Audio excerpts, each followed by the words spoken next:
അറബിക്കടലിൽ രൂപപ്പെട്ട ന്യൂനമർദ്ദം അതിതീവ്രമാകുന്നു എന്ന് കേന്ദ്ര കാലാവസ്ഥാ നിരീക്ഷണ വിഭാഗത്തിന്റെ മുന്നറിയിപ്പ്. കിഴക്കൻ കാറ്റും അറബിക്കടലിലെ ചക്രവാത ചുഴിയും തുലാവർഷത്തിന്റെ വരവിനും പിന്നാലെ അറബിക്കടലിൽ വീണ്ടും പുതിയ ന്യൂനമർദ്ദം രൂപപ്പെടുന്നതായി കാലാവസ്ഥാ നിരീക്ഷണ വിഭാഗം മുന്നറിയിപ്പ് നൽകി.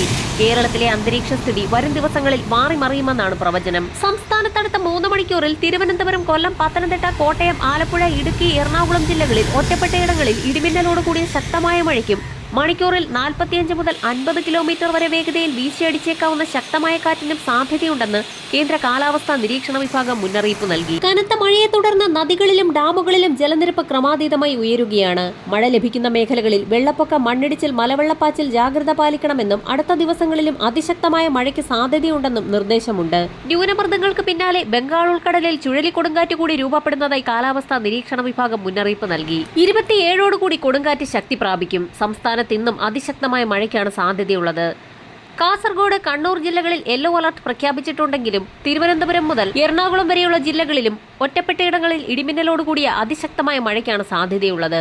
നാളെ കോഴിക്കോട്, വയനാട്, കണ്ണൂർ, കാസർഗോഡ് ജില്ലകളിൽ യെല്ലോ അലർട്ട് പ്രഖ്യാപിച്ചിട്ടുണ്ട്. ഇതിനിടയിൽ മുല്ലപ്പെരിയാറിനെ ചൊല്ലിയുള്ള ആശങ്കകൾക്കിടയിൽ മുല്ലപ്പെരിയാറിൽ പുതിയ ഡാം വേണമെന്ന ആവശ്യത്തിൽ കേന്ദ്ര സർക്കാരിനോടും തമിഴ്നാടിനോടും പ്രതികരണം തേടിയിരിക്കുകയാണ് സുപ്രീം കോടതി. മുല്ലപ്പെരിയാർ അണക്കെട്ടിന്റെ കാലാവധി പഠിക്കാനും എന്ന് ഡീകമ്മീഷൻ ചെയ്യണമെന്ന് നിശ്ചയിക്കുന്നതിനും അന്താരാഷ്ട്ര ഡാം സുരക്ഷാ സംഘത്തെ നിയമിക്കാൻ നിർദ്ദേശം നൽകണമെന്നാവശ്യപ്പെട്ടുള്ള ഹർജിയിൽ കോടതി നോട്ടീസ് അയച്ചിരിക്കുകയാണ്. 130 വർഷത്തെ പഴക്കമുള്ള ഡാമിന് എന്തെങ്കിലും സംഭവിച്ചാൽ 10 ദശലക്ഷം ആളുകളുടെ ജീവൻ അപകടത്തിലാകുമെന്നും ഹർജിക്കാർക്ക് വേണ്ടി വാദിച്ച മുതിർന്ന അഭിഭാഷകൻ വി ഗിരി വ്യക്തമാക്കി. അറബിക്കടലിൽ ന്യൂനമർദ്ദം ശക്തി പ്രാപിക്കുന്നതിന് പിന്നാലെ തെക്ക് പടിഞ്ഞാറൻ ബംഗാൾ ഉൾക്കടലിലും ന്യൂനമർദ്ദം രൂപപ്പെട്ടതായി കാലാവസ്ഥാ നിരീക്ഷണ വിഭാഗം മുന്നറിയിപ്പ് നൽകിയിരിക്കുകയാണ്.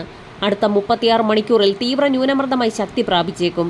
അതേസമയം അറബിക്കടലിലെ ന്യൂനമർദ്ദം അടുത്ത 24 മണിക്കൂറിൽ തീവ്ര ന്യൂനമർദ്ദമായി ശക്തി പ്രാപിക്കാൻ സാധ്യതയുണ്ടെന്ന് കാലാവസ്ഥാ നിരീക്ഷണ വിഭാഗം മുന്നറിയിപ്പ് നൽകി. പുതിയതായി രൂപപ്പെട്ടിരിക്കുന്ന ഇരട്ട ന്യൂനമർദ്ദങ്ങളുടെ സ്വാധീന ഫലമായി സംസ്ഥാനത്തടുത്ത 5 ദിവസം ഇടിമിന്നലോട് കൂടിയ അതിശക്തമായ മഴയ്ക്കും മണിക്കൂറിൽ 45 മുതൽ 50 കിലോമീറ്റർ വരെ വേഗതയിൽ വീശിയടിച്ചേക്കാവുന്ന ശക്തമായ കാറ്റിനും സാധ്യതയുണ്ട്. കേരള, കർണാടക, ലക്ഷദ്വീപ് തീരങ്ങളിൽ അതീവ ജാഗ്രത പ്രഖ്യാപിച്ചു.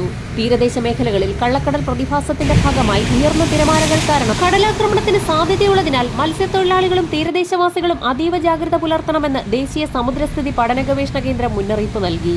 കേരള, കർണാടക, ലക്ഷദ്വീപ് തീരങ്ങളിൽ മത്സ്യബന്ധനത്തിനുള്ള വിലക്ക് തുടരും. വരും മണിക്കൂറുകളിലെ കാലാവസ്ഥാ മുന്നറിയിപ്പുകൾക്കായി ചാനൽ സബ്സ്ക്രൈബ് ചെയ്യാൻ മറക്കാതിരിക്കുക.